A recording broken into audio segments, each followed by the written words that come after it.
कि आजकल cosmetic stores में अक्सर टेस्टर पाए जाते हैं और लोग काफ़ी लिबरली इनका यूज़ भी करते हैं। इनसे कई किस्म की ऐसी इन्फेक्शंस हैं जो ट्रांसमिट हो सकती हैं एक पेशेंट की दूसरे पेशेंट को। और अक्सर लोगों की आदत होती है जब वो किसी नए स्टोर में जाते हैं और वहाँ काफ़ी टेस्टर्स देखते हैं, स्पेशली परफ्यूम्स के, या लेडीज़ को आदत होती है नेल पॉलिश या लिपस्टिक के टेस्टर्स देखते हैं, वो ट्राई करती हैं। और कई बार इन टेस्टर्स को यूज़ करने से किसी और पेशेंट की जो इन्फेक्शन है वो कन्वे हो जाती है। एलर्जी का चांस भी रहता है क्योंकि आप कई किस्म के टेस्टर्स को एक्सपोज हो जाते हैं और उनसे कई कॉस्मेटिक्स ऐसे हैं जो आपको एलर्जी कर सकते हैं। लिपस्टिक्स जो हैं वो तो ख़ास तौर पे नोन है, इसमें कई बार लेड के कंपाउंड्स होते हैं, कई ऐसे टॉक्सिक कंपाउंड्स होते हैं जो आपके बॉडी को हार्म पहुंचा सकते हैं। और स्पेशली जो लेड के कंपाउंड्स हैं, लाल लिपस्टिक में इनका काफ़ी यूज़ किया जाता है। तो अभी लिपस्टिक और कई और कॉस्मेटिक्स में लेड का कंटेंट या हैवी मेटल्स का या और कई ऐसे मेटल जो एलर्जी कॉज कर सकते हैं, इनका जो कंटेंट कम करने की जो बाहर की कंट्रीज़ में जो ड्राइव चल रही है, वैसी अभी इंडिया में मैंने नहीं देखी है। कहीं यहाँ पर कुछ ऐसे लॉज जो हैं वो स्ट्रिक्ट करने पड़ेंगे ताकि इन कॉस्मेटिक्स में इन हार्मफुल मेटल्स और हैवी मेटल्स का जो प्रयोग है वो कम से कम हो। और इसके बाद पेशेंट्स को भी ख्याल रखना पड़ेगा कि इन टेस्टर्स का इस्तेमाल वो कम से कम करें, क्योंकि आप एक बार कई किस्म के टेस्टर का इस्तेमाल करते हैं तो आप कई किस्म के एलर्जिक रिएक्शंस को अपनी बॉडी को एक्सपोज करते हैं। और इसके अलावा जो इन्फेक्शन हो सकती है एक ही टेस्टर कई पेशेंट्स पे यूज़ करने, वो एक अलग चीज़ है। इसमें कई तरह की स्किन इन्फेक्शन जो है वो कन्वे हो एक पेशेंट से दूसरे को ट्रांसमिट हो सकती है।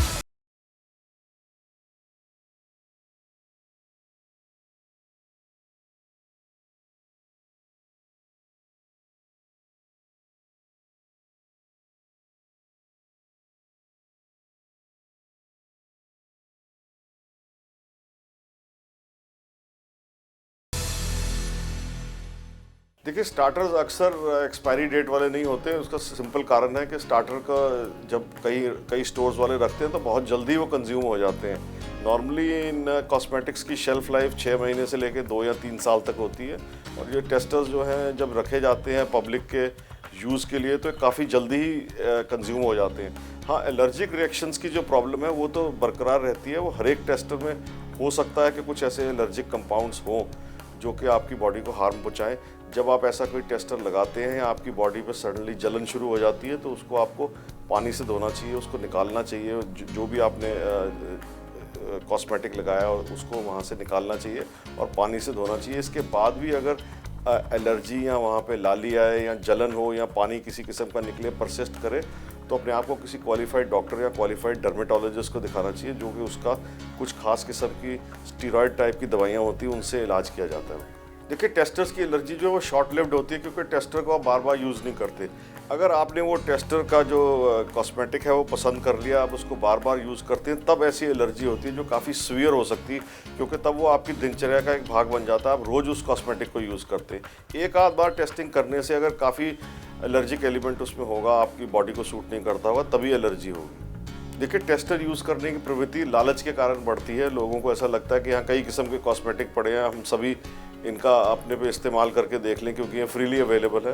पर इसमें कुछ इनका इस्तेमाल करते हुए कुछ डिस्क्रिशन रखनी चाहिए और कुछ ये भी ख्याल रखना चाहिए कि इनके हार्मफुल इफेक्ट हैं जो हो सकते हैं और अवॉइड किए जा सकते हैं थोड़ी सी डिस्क्रिशन के साथ। टेस्टर्स को चेक करने के कई तरीके होते हैं। स्पेशली परफ्यूम्स के लिए एक खास किस्म के ब्लॉटिंग पेपर की स्टिक्स होती हैं, वो दी जाती हैं, आप उनमें लगा के उनको सूंघ सकते हैं। हर परफ्यूम को अपनी बॉडी पे लगाना ठीक नहीं, क्योंकि हर परफ्यूम से आपको एलर्जी भी हो सकती है।